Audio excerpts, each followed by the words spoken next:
Another tough loss for the Chicago Bears as they fall to the Indianapolis Colts 16-21 during their week 3 matchup on the road. But there was a lot of positives that I want to call out today as Caleb Williams had an absolutely massive day along with Kmet and Odunze. The defense almost was able to help pull this thing off. They just were out there for too long and couldn't stop Jonathan Taylor.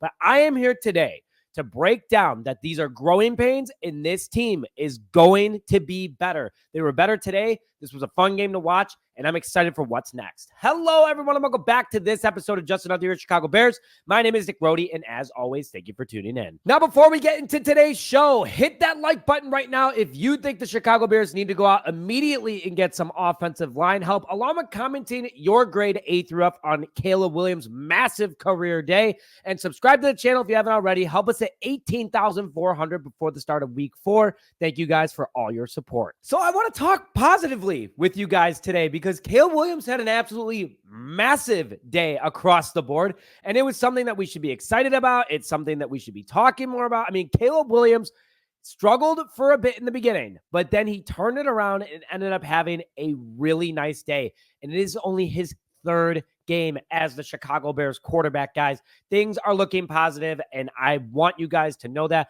because Caleb Williams' day, 31 for 48, so they were aggressive passing the ball with him, 348 total passing yards, 2 passing touchdowns, 8 rushing yards, and only 1 rush, 3 turnovers, 2 interceptions, 1 fumble, and 11.22 yards per pass. Clearly getting first downs, moving the ball, looked solid, was connecting with Odunze and Kmet, and he was making plays at the line, calling out defensive schemes, switching plays at the line. Caleb had a really nice day today, in my personal opinion. I mean, I don't even remember the last time we had over 300 yards passing out of a quarterback. Totally honest with you. I mean, I think maybe Justin Fields against the Commanders last year, but this was something that you wanted to see out of our rookie quarterback. He made a huge jump last week going against the Houston Texans. He doubled his passing yards this past week against them. He had his first career passing touchdown. He was moving the ball around. He was making plays all over the field. He was slinging it. It looked good. There were a few things that I'm going to hit on that I didn't like out of Caleb Williams today. But guys, honestly, big day for him. I'm happy about it. You guys should be too. Smile on our face. We have a quarterback that throws more than 300 yards. I'm giving Caleb Williams a solid B. I think there were still some things today that really frustrated me. 5 overthrows. 5. Unacceptable. 2 of them easily could have been money touchdowns. DJ Moore said it last week. We are one big play away from this thing taking off. And honestly, we did it. We had a big play with Odunze where he scored a touchdown. I'll get into that in a little bit. But this Bears offense was competent. It was fun to watch. Caleb Williams was making plays, looking around the field, changing plays at the line. We should be very happy about this. He is learning this offense. It's his 3rd game in the NFL with a brand new playbook. Second half adjustments were fantastic, in my personal opinion. And I know people are emotional. People are probably going, Nick, you're crazy. Nick, you're too optimistic sometimes. All right, are you bald because you're a homer? I don't care, guys. This is something we need to be positive about. There's a lot of season left. These are the games that we're supposed to win. Get the rust out now, because when we play much harder teams later in the season, I want to have no mistakes. Bears adjusted well. The defense still looked good today, but Caleb is what mattered. He progressed really well today. I don't blame him for the fumble either, by the way. The interceptions, yes, I blame him for one. The other one, Rome fumbled and then ended up going into Indianapolis' hands. So really, I'm only giving Caleb Williams 1 turnover. On paper, it's 3. The sack from behind, that's on our offensive line. I'll hit on that in a little bit. But guys, big good day for Caleb Williams. I want to hear your thoughts in the comment section below right now. But let's go to the offense as a whole. This offense was fun to watch today in the second half, at least. I mean, in the first half, they were moving the ball pretty well. They didn't obviously do anything from a scoring perspective. But at the end of the day, they made good adjustments. You saw the confidence go through the roof, especially when Caleb started to connect with Odunze. And Odunze, what a day for him, too. Got to call him out. 6 receptions, 112 receiving yards, 18.7 yard per catch in his first career receiving touchdown, which was also Caleb Williams. Passing touchdown. I want to see him cut the football in half and make it like some cool plaque or something, because it's going to be historical. But a great day for the rookie. So he obviously gave up that interception where he fumbled it and it went into the Indianapolis' hand. The second he started getting rolling, bam, he was off to the races. Looked great. Very happy with how he's looking so far. That knee looks like no problem. And you have a huge day. Your 2 rookies, your top 10 rookies are connecting well, had a big day. And Indianapolis, not a terrible secondary by any means, not a terrible defense overall. I liked what I saw today. Very proud of that standpoint. And then also shout out to DJ Moore and Cole Kmet combining for over 170 yards themselves. But on top of that too, Cole Kmet, 10 receptions, 97 yards, 9.7 yard per catch, and 1 receiving touchdown. A nice play designed by Shane Waldron. I'll get to that in a little bit. But DJ Moore, 8 receptions for 78 yards and 9.8 yard per catch average. Then Rashawn Johnson, super nice day. Best running back on the roster right now. 4 receptions, 32 yards.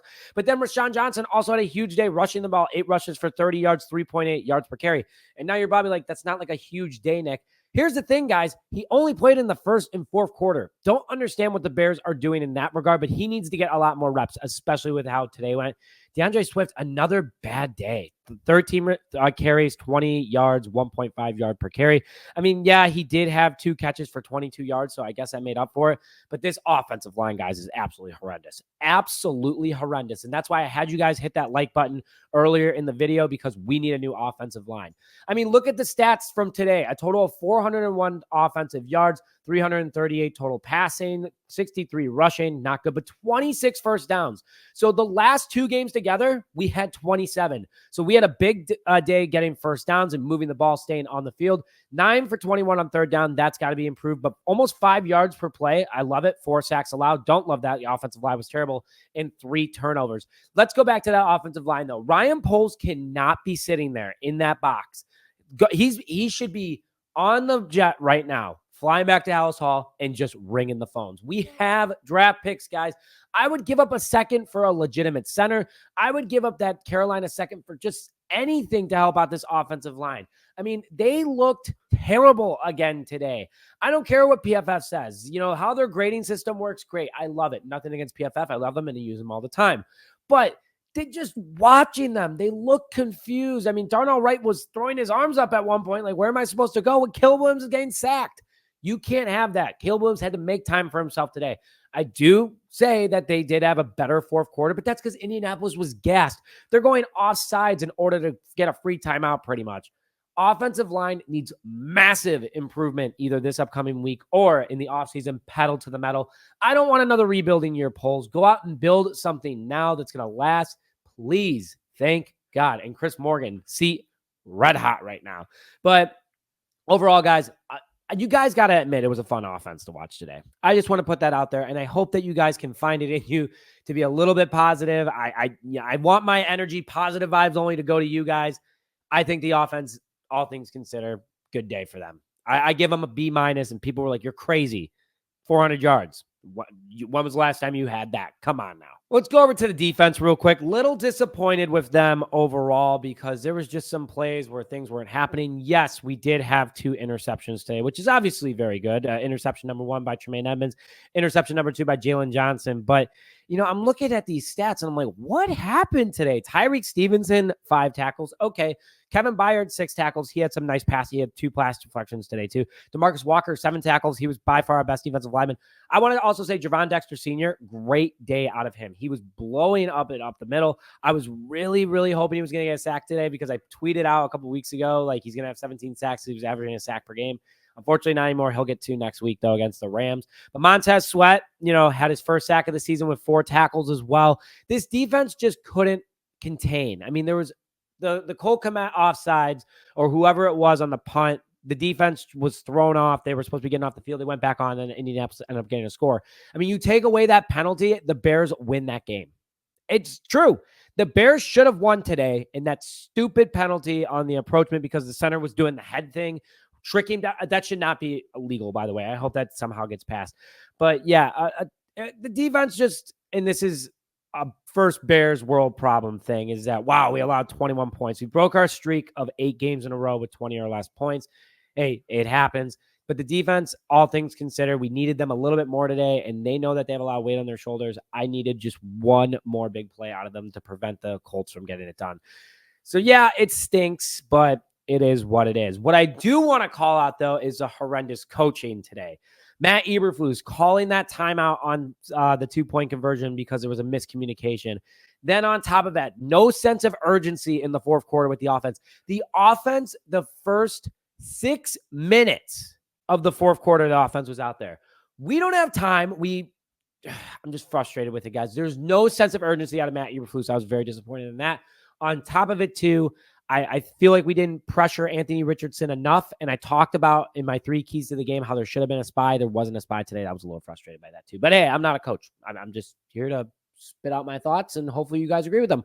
So I was a little disappointed with the coaching today, and the defense overall. But again, we should be grateful. We still have arguably the best defense in the NFL, because today against the Colts, they allowed a total of 306 offensive yards, 156 passing, but 150 rushing. So Jonathan Taylor, MVP. He's having himself a very nice season so far. Only 3 for 12 on third down, though. 0 for 1 on fourth. A total of 54 plays, 5 forced punts to the Colts, and 2 sacks. So the Colts were actually on the field a lot less than this Bears offense, so no excuses there. On top of it, 2 interceptions. So defense had a pretty decent day today. Needed them a little bit more, though, and that's, again, I'm grateful for what they've offered, but that's just me being selfish. So I'm going to post my overreaction video tomorrow because I'm going to rewatch the game right after this. And I want to see what ends. This was a total spitball video, by the way, guys. Didn't even make a script for this one. Just wanted to talk to you guys. I'm going to do my overreaction tomorrow because there are some people that I think should be on the very hot seat. Still Chris Morgan, maybe even Shane Waldron, but we'll see. I want to see what you guys think, too, in the comment section. I'm going to be looking out for this. Was a fun video. I know it's not a fun situation for the Bears, but guys, positive vibes only, as I always say. I want to see you guys hit the like button on that video because we need some new offensive linemen. Comment your A through F grade on Caleb Williams for the day. And subscribe to the channel if you haven't already, please. Helps me out tremendously. But thank you, as always, for doing this episode of Just Another Chicago Bears. My name is Nick Brody. And as always, as tough as it may be to say sometimes, guys, bear down, baby.